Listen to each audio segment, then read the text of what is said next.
নমস্কাৰ পুনৰ নতুন ভিডিঅ' এটাত স্বাগতম জনালোঁ। আজি মুকলি হোৱা নতুন ভেকেঞ্চিখিনি আপোনাক দেখুৱাইছোঁ, ভিডিঅ'টো শেষলৈ চাব। আজিৰ 1 নম্বৰ ভেকেঞ্চিটো কিডজিৰ পৰা মুকলি হৈছে, লোকেশ্যন হ'ব জোৰত। টিচাৰৰ ভেকেঞ্চি হয়, ফিমেলৰ কাৰণে। এক্সপিৰিয়েঞ্চ আৰু ফ্ৰেছাৰ দুটাই পাৰিব।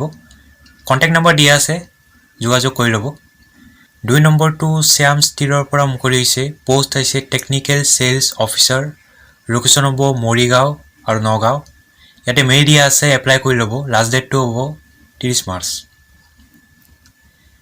পিছৰ ভেকেঞ্চিটো KNK লিগেচি ট্ৰাষ্টৰ পৰা মুকলি হৈছে, পোষ্ট আহিছে একাউণ্টেণ্ট, কোৱালিফিকেশ্যন বিকম লাগিব, এক্সপিৰিয়েঞ্চ 2 to 3 ইয়াৰ্ছ লাগিব। ইয়াতে টেলি বা জুহু বা কুইক বুকছ এণ্ড এক্সেল লাগিব। মেইল দিয়া আছে, এপ্লাই কৰি ল'ব। লাষ্ট ডেটটো হ'ব 1 এপ্ৰিল। 4 নম্বৰটো সুচিতা আৰ্ট মুভিং চলিউশ্যনৰ পৰা মুকলি হৈছে, পোষ্ট আহিছে ৰিচিপশ্যনিষ্ট, লোকেশ্যন হ'ব খ্ৰীষ্টান বস্তি, এক্সপিৰিয়েঞ্চ আৰু ফ্ৰেছাৰ দুটাই পাৰিব। মেইল দিয়া আছে, এপ্লাই কৰি ল'ব। লাষ্ট ডেটটো হ'ব 30 মাৰ্চ। পিছৰ ভেকেঞ্চিটো আদানী গ্ৰুপৰ পৰা মুকলি হৈছে, গুৱাহাটী ইণ্টাৰনেশ্যনেল এয়াৰপৰ্ট, পোষ্ট আহিছে ডেপুটি মেনেজাৰ, লোকেশ্যন হ'ব Guwahati, qualification bachelors degree in civil engineering, experience ইয়াতে 3 to 5 ইয়াৰ্ছ লাগিব। এপ্লাই কৰিবলৈ ইয়াত লিংক এটা দিয়া হ'ব ভিডিঅ' ডিছক্ৰিপশ্যনত, তাতে ভিজিট কৰি কেনে এপ্লাই কৰি ল'ব। পিছৰ ভেকেঞ্চিটো প্ৰাচ্যায় ভাৰতী ছিনিয়ৰ ছেকেণ্ডাৰী স্কুলৰ পৰা মুকলি হৈছে, পোষ্ট আহিছে PGT, ইয়াতে মেথামেটিক্স, একাউণ্টেঞ্চি, ইকনমিক্স, TGTৰ কাৰণে মেথামেটিক্স আৰু আছামিছ, PRTৰ কাৰণে অল ছাবজেক্টছ, লোকেশ্যন হ'ব নয়নপুৰ, গণেশগুৰি আৰু গুৱাহাটী।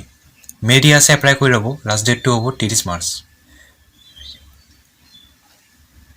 পিছৰ ভেকেঞ্চিটো বিমল অটো এজেঞ্চিৰ পৰা মুকলি হৈছে, পোষ্ট আহিছে HR মেনেজাৰ, লোকেশ্যন হ'ব আদাবাৰী, এক্সপিৰিয়েঞ্চ 2 to 7 ইয়াৰ্ছ লাগিব, কোৱালিফিকেশ্যন MBA বা PGDM লাগিব। মেইল দিয়া আছে, এতিয়া এপ্লাই কৰি ল'ব। লাষ্ট ডেটটো হ'ব 30 মাৰ্চ। পিছৰ ভেকেঞ্চিটো হোটেল এখনৰ পৰা মুকলি হৈছে, লোকেশ্যন হ'ব গুৱাহাটী, পোষ্ট আহিছে কুক, এটা পোষ্ট আছে, মেল ফিমেল দুটাই পাৰিব। এজ লিমিট 18 ইয়াৰ্ছৰ ওপৰত হ'ব লাগে, কোৱালিফিকেশ্যন ডিপ্ল'মা লাগিব, এক্সপিৰিয়েঞ্চ মিনিমাম 6 ইয়াৰ্ছ লাগিব। এপ্লাই কৰিবলৈ ইয়াতে মেইল দিয়া আছে, এপ্লাই কৰি ল'ব। লাষ্ট ডেটটো হ'ব 31 মাৰ্চ। পিছৰ ভেকেঞ্চিটো পূৰ্ব টেকন'প্লাষ্টৰ পৰা মুকলি হৈছে, লোকেশ্যন হ'ব নলবাৰী, পোষ্ট আহিছে ফ্ল'ৰ ছুপাৰভাইজাৰ, কোৱালিফিকেশ্যন গ্ৰেজুৱেশ্যন লাগিব, এক্সপিৰিয়েঞ্চ 2 to 5 ইয়াৰ্ছ লাগিব। মেইল দিয়া আছে, ইয়াতে এপ্লাই কৰি ল'ব। লাষ্ট ডেটটো হ'ব 30 মাৰ্চ।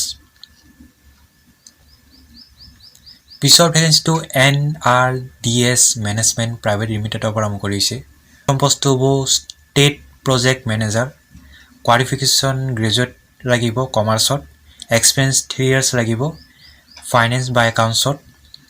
পিছৰটো হ'ব এছিষ্টেণ্ট প্ৰজেক্ট মেনেজাৰ, ইয়াতেও গ্ৰেজুৱেট লাগিব কমাৰ্চত, ইয়াতে মিনিমাম 2 ইয়াৰ্ছ লাগিব একাউণ্টছত। ইয়াৰ পিছৰ ভেকেঞ্চিটো হ'ব পাৰ্চনেল ছেক্ৰেটাৰী, কোৱালিফিকেশ্যন MBA বা MA লাগিব ইংলিছত, আৰু ইয়াতে আছামিজ, ইংলিছ আৰু হিন্দী জনা লাগে। এপ্লাই কৰিবলৈ ইয়াতে মেইল দিয়া আছে, এপ্লাই কৰি ল'ব। লাষ্ট ডেটটো হ'ব 31 মাৰ্চ। পিছৰ ভেকেঞ্চিটো YUV ইনভাইৰমেণ্টেল কনচালটেঞ্চৰ পৰা মুকলি হৈছে, লোকেশ্যন হ'ব যোৰহাট, পোষ্ট আহিছে লেব মেনেজাৰ, কোৱালিফিকেশ্যন MSc লাগিব ইন কেমিষ্ট্ৰি বা মাইক্ৰ'বায়'লজি বা ইনভাইৰমেণ্টেল ছায়েন্স, এক্সপিৰিয়েঞ্চ 2 ইয়াৰ লাগিব। ইয়াতে মেইল দিয়া আছে, এপ্লাই কৰি ল'ব। লাষ্ট ডেটটো হ'ব 30 মাৰ্চ। তো এইটোৱে আছে শেষৰটো ভেকেঞ্চি। ভিডিঅ'টো ভাল পালে লাইক এটা কৰি দিব। লগ পাম নতুন এটা ভিডিঅ'ত। আজিলৈ ধন্যবাদ।